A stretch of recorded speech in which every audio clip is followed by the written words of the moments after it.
Ah, look who's still breathing. Look who's still standing. Look who they said would be a statistic by now. A cautionary tale, a broken thing collecting dust in the back of someone's memory. But here you are, awake, aware, and somehow stronger than the thing that was supposed to end you. Welcome back, you beautiful, terrifying anomaly. Welcome back, you walking impossibility. Or should I say, welcome to the other side. Because anyone still watching this, anyone who made it past that first line, you already know what I'm about to say. You're not supposed to be here. The math didn't add up. The psychology textbooks said you'd crumble. The therapists whispered behind closed doors that your case was unrecoverable. And yet, here you stand, scrolling through this video at 2 a.m., feeling something you can't quite name, wondering if someone finally sees what you've become. Let me be the first to confirm it. Yes, I see you. And what I see isn't human anymore. It's something else, something they can't explain. Let's rewind the tape a little, shall we? Let's go back to that moment, that day, that soul-crushing, reality-bending event that should have been your ending. You remember it, don't you? The betrayal that rewrote your entire understanding of love. The loss that shattered every belief you had about fairness.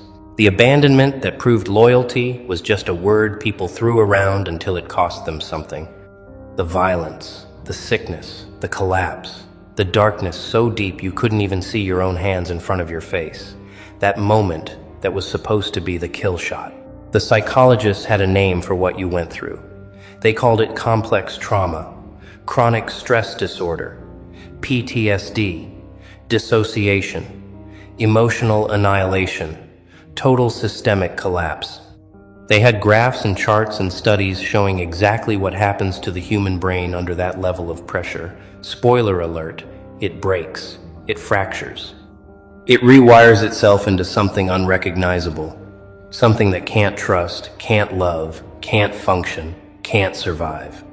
The data was clear. The survival rate, grim. The prognosis? A lifetime of medication, therapy, triggers, flashbacks, and that hollow look in your eyes that everyone recognizes but no one knows how to fix. And you were textbook at first, weren't you? You felt it happening, the numbness creeping in like frost on a window, the way your chest would tighten for no reason, the way you stopped sleeping, stopped eating, stopped caring if the sun came up or not. You watched yourself disappear in real time, piece by piece, smile by smile, until you were just a shell going through the motions, saying I'm fine while your soul was screaming in a language no one spoke. They said you'd need years to recover, if you ever did. They said you'd carry this wound forever, that it would define you, limit you, haunt you every single day for the rest of your short, sad, predictable life. They said trauma this deep doesn't just scar, it consumes, it becomes you. And for a while, you believed them. You wore that diagnosis like a sentence. You accepted that this was your new normal, broken, damaged, too far gone. But then, something shifted. Something in the core of you refused to accept the narrative. Something ancient, something primal, something that predates therapy and textbooks and every comfortable little lie they told you about what you could or couldn't survive. You started noticing things, small things at first. The way you didn't flinch anymore when someone raised their voice. The way betrayal stopped surprising you because you'd already seen the worst of humanity and survived it. The way pain became just background noise. A constant hum you learned to live with, like the sound of your own heartbeat. You weren't healing the way they said you would. You weren't getting better in any traditional sense. You were doing something else, something they didn't have a word for. You were adapting, evolving, becoming something the trauma couldn't touch anymore because you'd already died once, and anything that tried to kill you after that was just late. You started walking through situations that would destroy normal people, and you barely blinked. Arguments that would send others spiraling. You observed them like you were watching a rerun of a show you'd already seen. losses that would cripple someone else. You absorbed them, processed them, and kept moving like a machine that doesn't require rest. People started noticing you were different. They couldn't put their finger on it, but something about you made them uncomfortable. You were too calm, too still, too unbothered. And that's when they started whispering. That's when the psychologists started scratching their heads. Because you weren't following the script. You weren't spiraling. You weren't self-destructing. You were thriving. Here's what they don't tell you in those trauma recovery seminars. Here's what the self-help books conveniently leave out. Here's the truth that makes therapists shift uncomfortably in their chairs when you bring it up. Trauma, real trauma, the kind that's supposed to break you, doesn't always break you. Sometimes, if you're built a certain way, if you have that specific combination of stubbornness, spite, and survival instinct coursing through your veins, trauma doesn't destroy you. It reconstructs you. It takes everything soft, everything naive, everything trusting and hopeful and innocent, and it burns it away like dead wood in a forest fire. And what's left, standing in the ashes? Something fireproof, something that can't be burned twice, something that learned the rules of pain and decided to rewrite them. You didn't just survive your trauma, you consumed it. You broke it down, studied it, absorbed its lessons, and integrated it into your operating system like a software update from the underworld itself. Let me paint you a picture of what happened to you on a neurological level, because this is where it gets wild. When a normal person experiences severe trauma, their amygdala, the fear center of the brain, goes into overdrive. It starts seeing threats everywhere. It keeps them in a constant state of hypervigilance, anxiety, paranoia. That's PTSD. That's the textbook response. But your brain did something else entirely. Instead of getting stuck in fear mode, your amygdala learned. It cataloged every possible threat, every pattern of betrayal, every warning sign, and it created a database so sophisticated that you can now spot danger before it even fully forms. You don't get triggered anymore. You get prepared. Your nervous system didn't break under the pressure. It evolved. It learned to operate in conditions that would fry someone else's circuits. You developed a pain tolerance so high that normal discomfort doesn't even register. You built emotional scar tissue so thick that the things that used to hurt you now bounce off like rain on stone. And here's the kicker. Your brain started producing different chemicals. Where most trauma survivors get flooded with cortisol and adrenaline, you started producing something else. A cold, steady focus, a ruthless clarity. An ability to function in chaos that borders on supernatural. Psychologists call it post-traumatic growth, but that term doesn't even come close to describing what you became. You know what's really messing with their heads? You're not just surviving, you're excelling. You're outperforming people who never went through what you did. People who had safe childhoods, stable families, consistent love and support. They're falling apart over minor inconveniences while you're building empires on the ruins of your past. They crack under pressure while you sharpen under it. They need therapy for a bad breakup while you're casually processing generational trauma like it's a morning crossword puzzle, and they can't stand it. They can't comprehend how someone who should be a victim is instead becoming a force.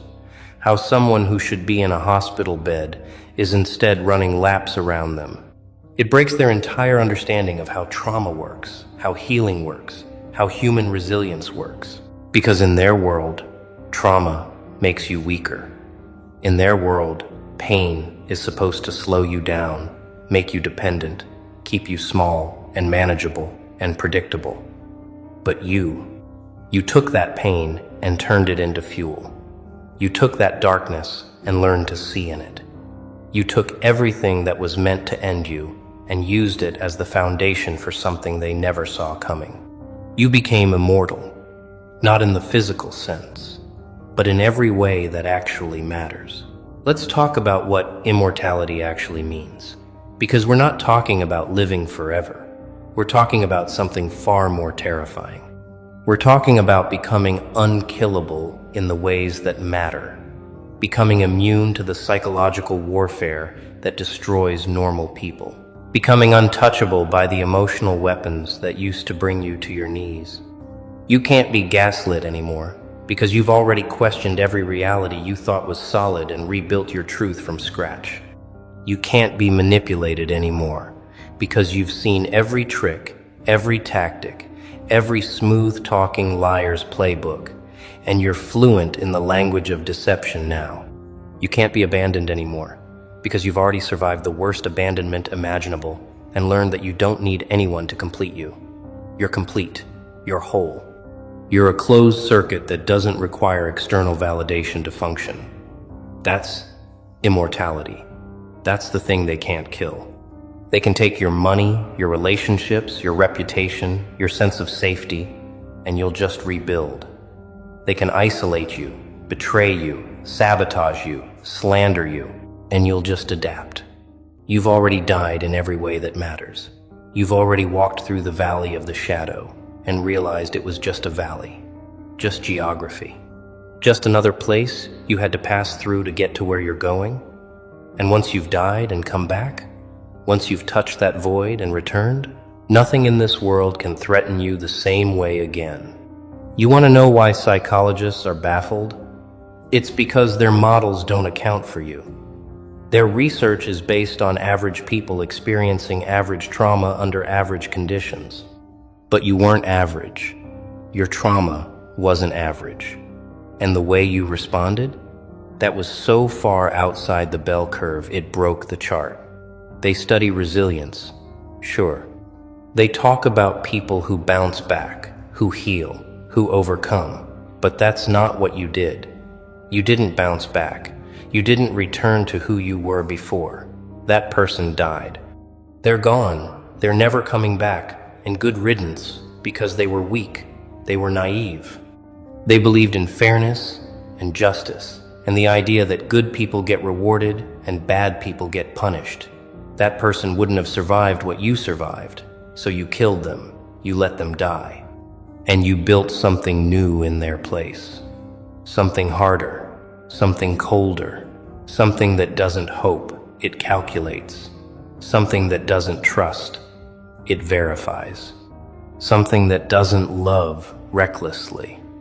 It loves strategically, carefully, with one eye always on the exit because you learned that exit signs exist for a reason. This new version of you scares people. They can't read you anymore. They can't predict you. They can't use the old tricks that used to work. You're operating on a different frequency now, seeing patterns they can't see, thinking in ways they can't follow, and that makes you dangerous. Not dangerous like a criminal. Dangerous like a storm, like an earthquake, like a force of nature that doesn't care about their rules, their expectations, their comfort zones. You just are, and they have to deal with it. Let me tell you what's happening in the psychology community right now, behind closed doors, in conferences you're not invited to. They're studying you, people like you, the ones who weren't supposed to make it, the ones who broke every statistical model, the ones who turned trauma into something that looks suspiciously like a superpower. There are papers being written, studies being conducted, researchers scratching their heads trying to figure out what makes you different. Why did you thrive when others crumbled? What's in your genetic code, your brain chemistry, your early childhood experiences that gave you this ability to transform poison into medicine? And you know what they're finding? Nothing. Nothing consistent. Nothing they can point to and say, there it is. That's the resilience gene. That's the trauma-resistant personality type. That's the thing that makes them special. Because it's not one thing, it's 1,000 things. It's every time you had to choose between giving up and getting up. It's every night you cried yourself to sleep and still woke up the next morning. It's every betrayal you processed, every loss you integrated, every moment of pain you refused to let define you. It's the accumulation of 1,000,000 micro-decisions to keep going when everything in you was screaming to stop. That's not genetics. That's not luck. That's not some mysterious X factor they can bottle and sell. That's pure, raw, unfiltered will. That's the decision to become immortal, because mortality was too boring, too predictable, too much like everyone else who let life break them. You decided you wouldn't be breakable. And the universe, for all its chaos and cruelty, respected that decision. Here's what the data actually shows when they're honest about it. Post-traumatic growth is real. It's documented. It's measurable. But what they don't want to admit is how extreme it can get. They talk about people becoming a little more resilient or finding new meaning after trauma, but they bury the outliers. They ignore the ones like you who don't just grow a little, who transform completely, who become something so far beyond their previous self that they might as well be a different species. There are studies showing that severe trauma can actually increase cognitive function in certain individuals. It forces the brain to create new neural pathways, to think in ways it never had to think before. Problem solving under extreme stress becomes second nature. Pattern recognition gets sharpened to an edge that can cut through deception like it's tissue paper. Emotional regulation gets so finely tuned that you can be in the middle of a crisis and still think clearly while everyone around you is losing their minds. They're finding that some trauma survivors develop what they call stress inoculation. You've been exposed to so much stress that normal stressors don't even activate your stress response anymore. Job interview, child's play, relationship conflict barely registers. Financial crisis, you've survived worse with less. Public speaking, your hands don't even shake because you've faced audiences far more hostile than a room full of strangers. You've been forged in fire so hot that room temperature feels like a vacation. And they're measuring this, they're documenting it. They're publishing papers with titles like Exceptional Resilience, When Trauma Leads to Enhanced Functioning, and The Immortal Mind, Psychological Invulnerability in High Adversity Populations. But those papers don't make headlines. They don't fit the narrative. Society needs trauma survivors to be victims, to be broken, to need saving. Because if they admit that trauma can make you stronger, unstoppable, unkillable, what does that say about everyone who never faced real adversity? What does that say about all the people who crumbled under far less? You see it in your daily life, don't you? The way you handle things that send other people into panic attacks. The way you can sit in discomfort without needing to escape it. The way you can be alone without being lonely because you learned that being alone is safer than being with the wrong people. You've become fluent in pain. It's your second language. And just like any language, the more you speak it, the more natural it becomes. You can have a conversation about your trauma without crying, without flinching, without needing someone to hold your hand and tell you it'll be okay. You know it'll be okay because you've already survived the not okay. You've already walked through the worst case scenario and lived to tell the tale. That knowledge, that bone-deep certainty that you can handle whatever comes, that's the immortality. That's the thing they can't take from you. They can throw anything at you now. Any crisis, any betrayal, any loss, any pain. And somewhere deep in your core, there's a voice that whispers, I've survived worse. And it's not bravado. It's not false confidence. It's historical fact. You have survived worse. You have the receipts. You have the scars to prove it. And that makes you functionally immortal in the only arena that matters. The arena of the human experience. Remember when they told you not to become bitter? Remember when they said, don't let this change you. Don't let it make you hard. Don't close your heart. Don't build walls. Don't lose your ability to trust. Remember that advice? How did that work out for you? Oh, that's right. It didn't. Because that advice was given by people who never walked through what you walked through. That advice came from people whose worst trauma was a bad breakup, or a job loss, or some other first world problem that barely registers on the actual trauma scale. They warned you about becoming cold, becoming guarded, becoming the kind of person who doesn't let people in easily. They painted that transformation like it was a bad thing, like it was a failure, like it meant the trauma won. But here's what they didn't tell you: that transformation was necessary, that hardening was survival. Those walls you built, they're not prison walls, they're fortress walls. They're not keeping you trapped inside, they're keeping the predators outside. Every boundary you set, every person you cut off, every time you chose yourself over someone else's comfort, that wasn't you becoming a bad person. That was you becoming a smart person, a protected person, a person who learned that not everyone deserves access to you, that some people are energy vampires who will drain you dry if you let them, that your time, your peace, your mental health are more valuable than any relationship that requires you to betray yourself to maintain it. They call you cold now. They say you've changed. They miss the old you, the one who was available 24/7, the one who always gave second chances, the one who put everyone else's needs before their own. Of course they miss that version.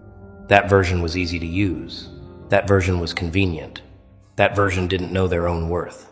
But you're not that anymore, are you? You're this new thing, this upgraded model, this version that doesn't apologize for having standards, this version that doesn't explain their boundaries, just enforces them, this version that can look at manipulation and narcissism and toxicity and just walk away. No drama, no confrontation, no need to prove you're right. You just remove yourself from the equation and let them figure out their own lives without using you as a prop. And that calm dismissal, that unbothered exit, that's the power move they never taught you in therapy. Because therapy tries to help you forgive, understand, empathize. But you've done all that.